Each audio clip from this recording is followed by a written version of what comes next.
تجارت اور تاجر کا کردار۔ بسم اللہ الرحمن الرحیم۔ حضرت معاذ رضی اللہ تعالیٰ عنہ فرماتے ہیں، حضور اقدس صلی اللہ علیہ وسلم نے فرمایا کہ سب سے عمدہ پیشہ ان سودا گروں کا ہے جو بولتے ہیں تو سچ بولتے ہیں، اور اگر ان کے پاس امان رکھوائی جائے تو خیانت نہیں کرتے، جب وعدہ کرتے ہیں تو اس وعدہ کے خلاف کبھی نہیں کرتے، اور جب کوئی چیز فروخت یعنی بیچتے ہیں تو اس کی بے حد تعریف نہیں کرتے، اور جب کوئی چیز خریدتے ہیں اس کی قیمت ادا کرنے میں دیر نہیں کرتے، اور اگر ان کا قرض کسی کے ذمہ ہو تو مقروض پر سختی نہیں کرتے۔ بہقی شریف۔ جناب حکیم محمد طارق محمود چغتائی کہتے ہیں کہ میرے ایک دوست تھے، MBA کرنے کے بعد جب واپس لوٹے تو میں نے ان سے تجارتی راز و رموز اور انداز پوچھے، کہنے لگے اب تو تمام یورپ اس بات پر زور دے رہا ہے کہ گاہک کو نفع پہنچاؤ، خریدا ہوا مال واپس لے لو، گاہک کو اپنے سامان کا نقص بتا دو، گاہک سے نرمی اور محبت کی گفتگو کرو، اسے اپنا دوست بناؤ، اس کی عزت کا خیال رکھو۔ میرے محترم دوستو، کیا یہ اصول یورپی سائنس کے ہیں یا میرے اور آپ کے نبی کریم صلی اللہ علیہ وسلم کے ہیں؟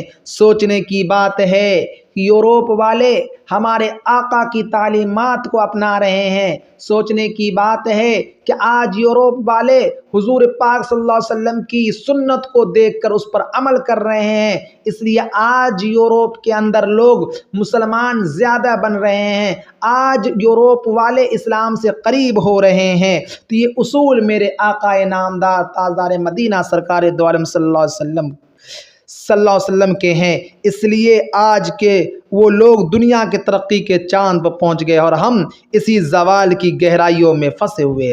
علماء اکرام و مفسرین نے حدیث کے حوالے سے یہ بات لکھی ہے کہ غلام و ملازم کو معاف کیا جائے، اس کی ہر کام میں رعایت کی جائے، اس کے ہر کام کو ٹوکنے کے بجائے اس کو تحسین اور داد دی جائے۔ کیا ہم ایسا کرتے ہیں؟ ہم اپنے ملازمین کو داد یا تحسین کے الفاظ سے نوازتے ہیں، حالانکہ یورپ نے یہ طریقہ استعمال کیا، خوب آزمایا اور کامیاب ہو گئے۔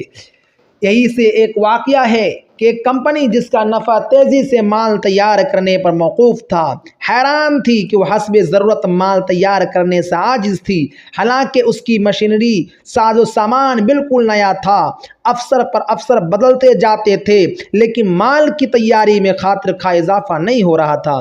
ہار کر کمپنی کے صدر نے کام کے ماہرین انجینئر کی خدمات حاصل کی تاکہ وہ صورتحال کا جائزہ لے کر مناسب مشورہ دے۔ اس نے بہت جلد معلوم کر لیا کہ کمپنی ساز و سامان اور بہتر سے بہتر مشینوں پر بہت زور دے رہی ہے۔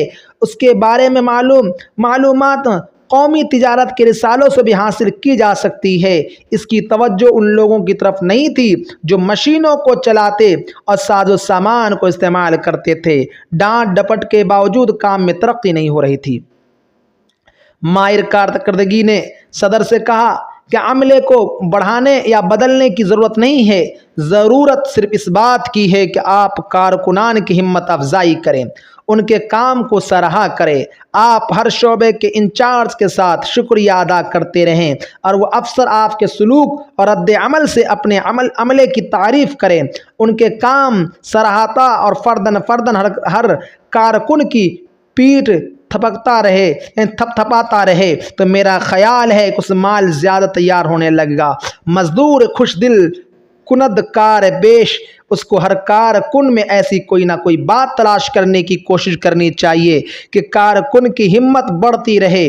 اس نے مسکراتے ہوئے اپنے بریف کیس سے ایک خوبصورت پوسٹر نکالا اور اس کو آگے بڑھاتے ہوئے کہا کہ اس کو ہر شعبہ کے انچارج کے میز پر لگا ہوا ہونا چاہیے۔ جو اس پرچے پہ لکھا ہوا تھا، 1 گرام ہمت افزائی 1 کلو سرزن سے زیادہ وزن دار ہوتی ہے۔ صدر نے اس مشورہ پر عمل کیا تو اس کو یہ دیکھ کر حیرت انگیز مسرت ہوئی کہ کام کی مقدار روز بروز بڑھنے لگی ہے، اور یہ حقیقت واضح ہو گئی کہ ہمت افزائی طعن و تشنیع اور جبر و بے کنی سے زیادہ مؤثر ہوتی ہے۔ اس نئے طرز عمل سے کارکنان میں بھی تعاون کو ترقی ہوئی۔